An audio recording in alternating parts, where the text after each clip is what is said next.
여러분 반갑습니다. 누가복음 말씀 묵상 시간입니다.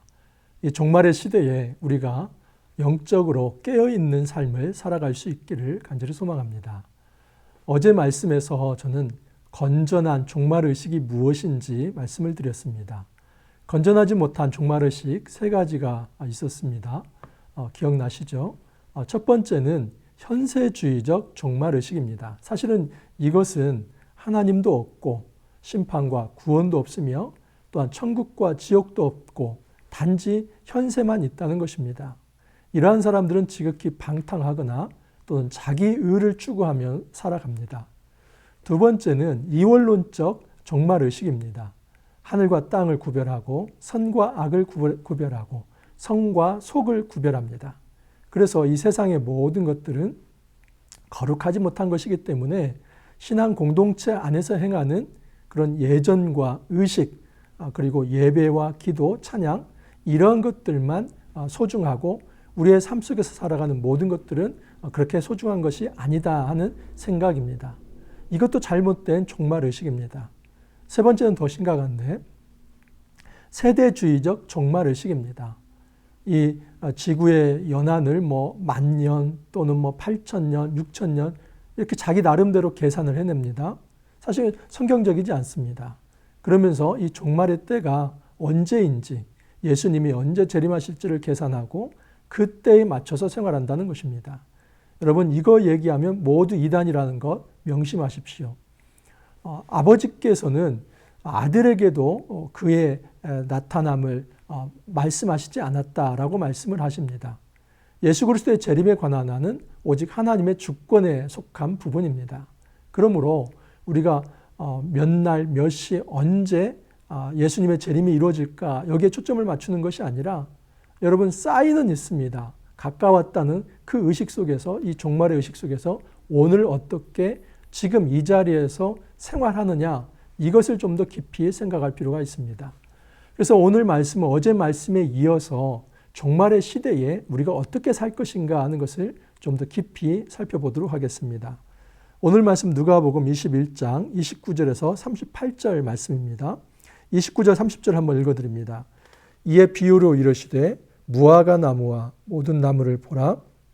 싹이 나면 너희가 보고 여름이 가까운 줄을 자연히 아나니. 예수님께서 비유를 하나 듭니다. 무화과 나무와 모든 나무를 보라. 자연 이치를 보라는 겁니다. 그러면 싹이 나면 너희가 보고 여름이 가까운 줄 알리라. 여러분 지금 봄이지 않습니까? 지금 나무에 싹이 납니다. 그러면 그 싹이 난다는 것은 이제 잎도 우거집니다. 그리고 꽃이 핍니다. 그리고 나중에 열매도 생기는 것입니다. 그러니까 이 싹을 보고 많은 사람들이 이제 여름이 가까워지고 그때가 되면 열매가 있겠구나 생각을 한다는 겁니다. 여러분 이 세상 모든 사람이 이 자연 이치를 보고도 미래를 이렇게 예측합니다. 마찬가지로 신앙인이 하나님 나라가 어떻게 임할 것인지 언제 임할 것인지 감을 좀 가지고 살아가라는 겁니다. 우리가 시한부 종말론에 빠져서 재림의 날을 계산하면서 그 날을 향해서 살아가는 것 이것은 잘못된 것입니다. 하지만 주님께서는 정확히 몇 날 몇 시인지는 모르지만 지금 이 시대의 징조를 보면 하나님 나라가 가까웠다는 것, 종말이 가까웠다는 것, 그것 정도는 알 수 있다는 것입니다. 우리는 생각할 필요가 있습니다. 여러분 믿음이라고 하는 것은 싹을 보고 열매를 기대하는 것입니다. 만약에 열매를 보고 이것이 여름이구나 생각하는 것은 그것은 신앙이 아니라 확증과 과학입니다. 여러분 우리는 신앙을 단순히 과학으로 오해할 때가 있습니다. 과학이라고 하는 것은 모든 것이 다 검증되었을 때에 이것이 진리이다 하는 것을 받아들이는 겁니다.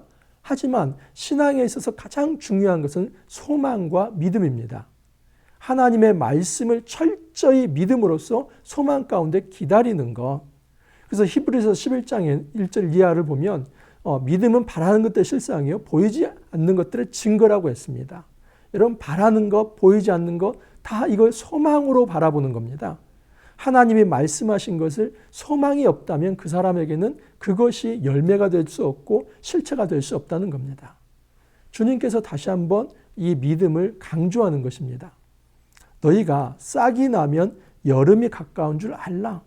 모든 것이 다 손에 잡히지 않고 모든 것이 다 보이지 않는다 할지라도 이 말씀을 의지하면서 이 종말과 하나님 나라가 반드시 완성될 것을 기억하라 말씀을 하는 겁니다.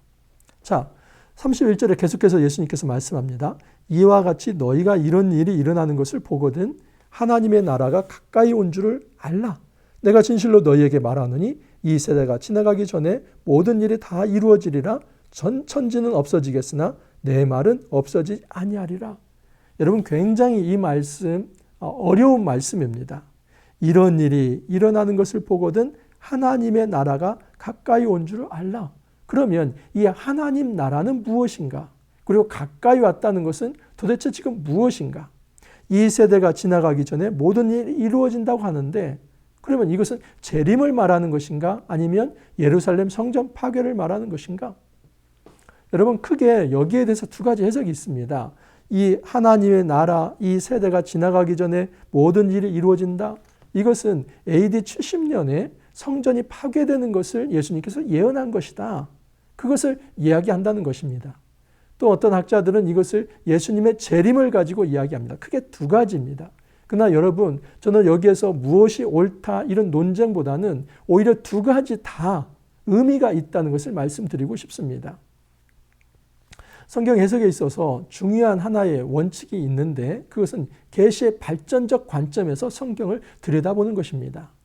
여러분 계시의 발전성이라는 것은 예를 들어서 이런 것입니다.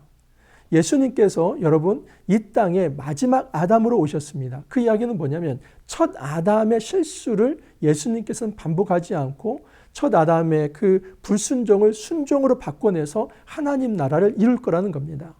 여러분 아담을 통해서 하나님께서는 먼저 보여주셨습니다. 그리고 그 마지막 아담이신 예수님께서 그 아담, 하나님의 형상으로서의 살아가는 그 삶, 인류의 대표로서 살아가는 그 삶, 예수님께서 완성한다는 겁니다. 이처럼 계시는 발전이 됩니다. 또 어떤 구절을 보면 예수님을 향해서 다윗의 자손이여 합니다. 여러분 다윗의 자손이여 하는 것은 무슨 얘기냐면 지금 다윗 왕국에 대한 회복, 하나님 나라를 다윗 왕국에 대한 회복으로서 구약에서 예언이 되었습니다. 그래서 다윗의 자손은 단순한 다윗의 후손 정도가 아니라 메시아입니다.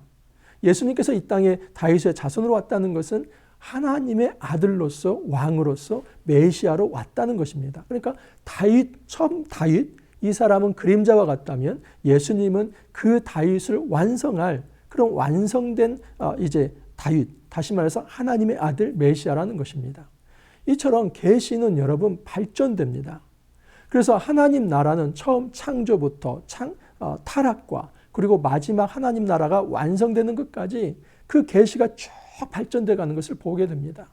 그러면 예수님께서 이 시대에 지금 이 신약의 처음 1세기 당시에 제자들에게 하신 말씀, 그 말씀을 드리려고 하는 이 무리들에게 하신 말씀은 그 시대에도 유효하지만 오늘날 우리 시대에도 유효하다는 겁니다. 그러면 지금 2000년 전에 제자들은 이 세대가 지나가기 전에 하나님 나라가 반드시 임할 것이다. 인자가 오는 것을 볼 것이다. 이것은 그 세대에서는 여러분 지금 이 AD 70년의 성전 파괴를 말할 수 있습니다. 여러분 예수님께서 사실은 십자가에 죽으시고 그리고 부활하시고 그리고 승천하십니다. 그런데 사실은 예수님께서 부활하시고 승천하시기 전에 제자들 앞에 다시 나타납니다. 여러분 이런 것도 포함이 되고 있습니다. 지금 예수님께서는 1세기 당시에 이미 하나님 나라가 시작되었다는 것을 얘기합니다. 그러나 2000년이 흐른 지금 우리는 성전이 이미 파괴가 되고 그 후의 시대를 살아가고 있지 않습니까? 그러면 2000년 전에 성전이 파괴됐다고 하는 것은 마지막 최후의 심판에 대한 밑그림, 하나의 어떤 이전의 이 계시다라고 말할 수 있습니다. 그것은 AD 70년의 성전 파괴에서 머물러 있지 않고 우리가 앞으로 예수님이 재림하셨을 때에 완전한 바벨론을 패망시키고 음녀 바벨론을 패망하고 그리고 하나님 나라를 가져오는 새하늘과 새 땅과도 연결되었다는 것입니다. 그러므로 이 말씀은 1세기 당시에 성전 파괴 그것도 받아들일 수 있는 것이고 그리고 예수님을 통해서 가져오실 재림과도 연결시킬 수 있습니다. 자, 그러면 이렇게 이해할 수 있는 것입니다. 이와 같이 너희가 이런 일이 일어나는 것을 보거든 하나님의 나라가 가까이 온 줄 알라. 그 1세기 당시에는 성전 파괴로 생각할 수 있지만 우리 시대에는 예수님의 재림으로서 이 말씀을 받을 수 있다는 겁니다. 32절도 내가 진실로 너희에게 말하노니 이 세대가 지나가기 전에 모든 일이 다 이루어지리이다.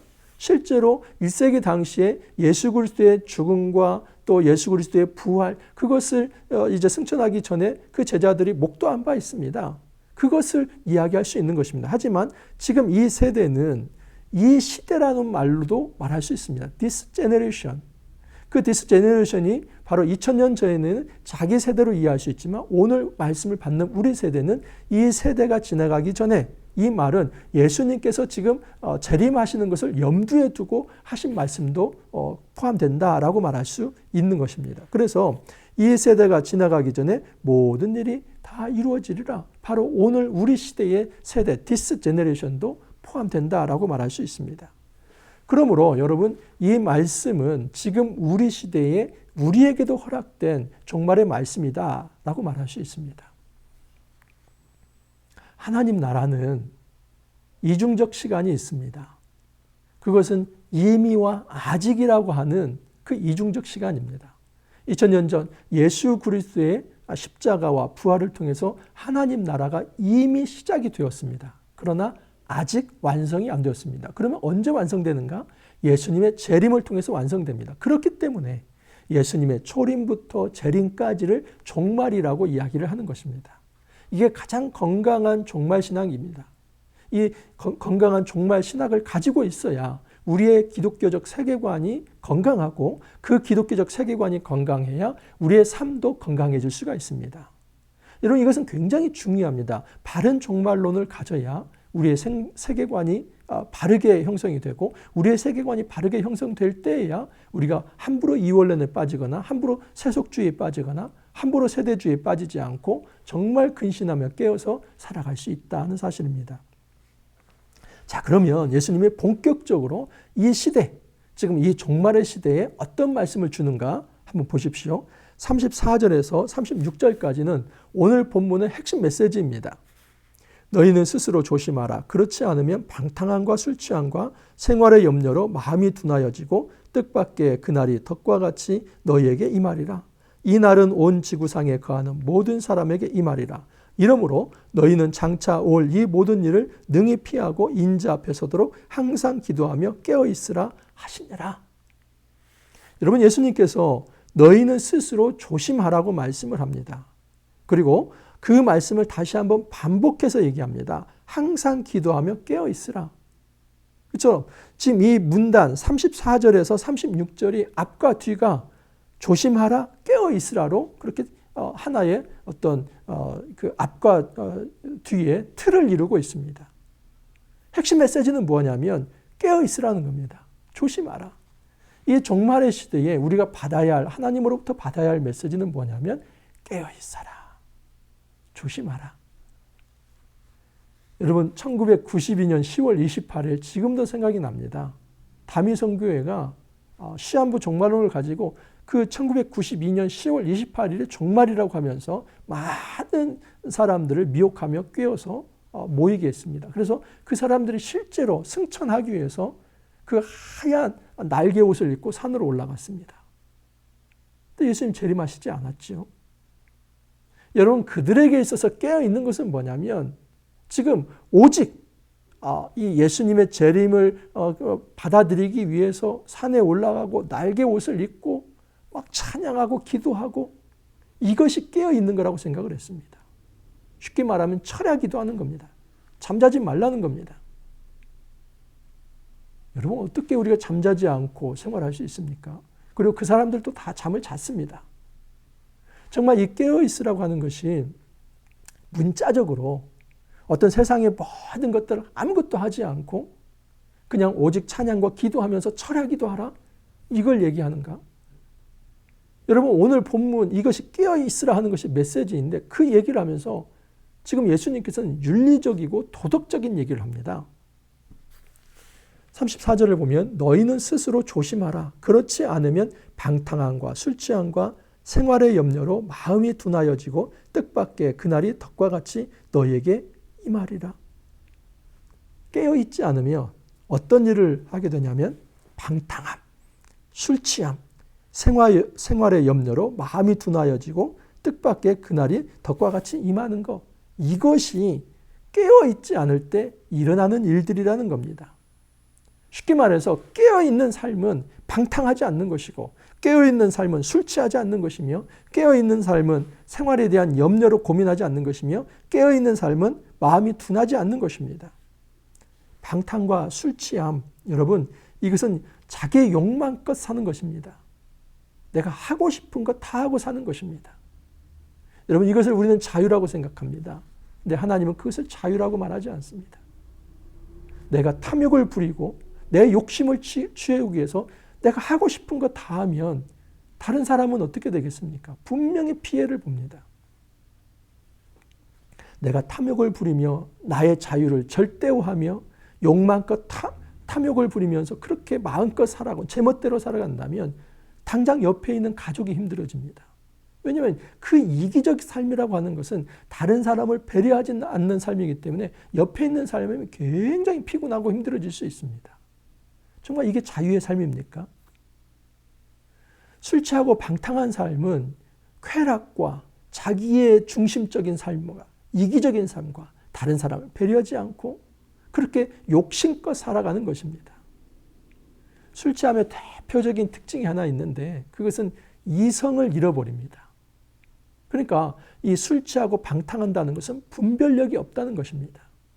주님께서 말씀하시는 것은 깨어있으라 하는 것은 제발 분별력을 가지고 깨어있어서 뭐가 옳고 그름을 판단하며 너희가 쾌락에 빠지거나 방탕에 빠지지 말고 하나님 앞에 경건하고 거룩하게 살라는 것입니다.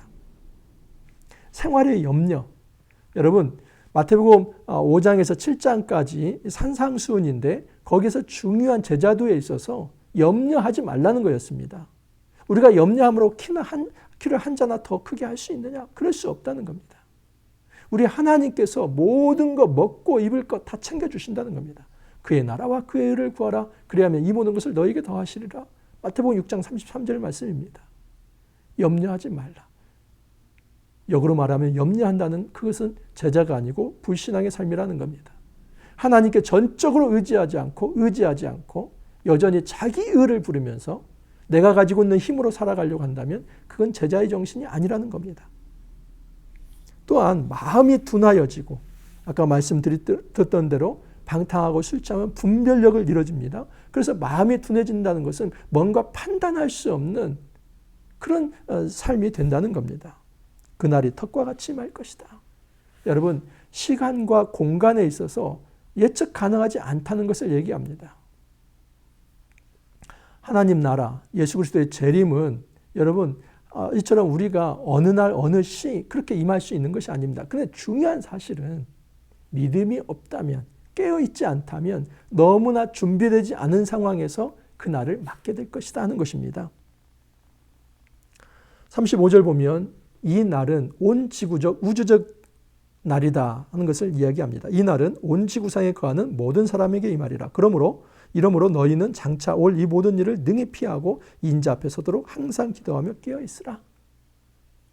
여러분 여기에 이 모든 일을 피하고 하니까 도피적 삶, 이게 근거 구절이지 않습니까? 이렇게 생각할 수 있습니다. 여기서 피하라고 하는 것은 다른 말로 의역을 하면 제발 그날에 이르러서 심판받지 말라 이런 이야기입니다. 어떻게 우리가 심판을 피할 수 있습니까? 그것은 믿음의 삶을 사는 것이고 깨어있는 삶을 사는 것입니다. 자, 그러면 구체적으로 깨어있는다는 게 뭔가? 인자 앞에 서도록 항상 기도하는 것입니다. 목사님, 그러면 기도만 하면 되는 것입니까?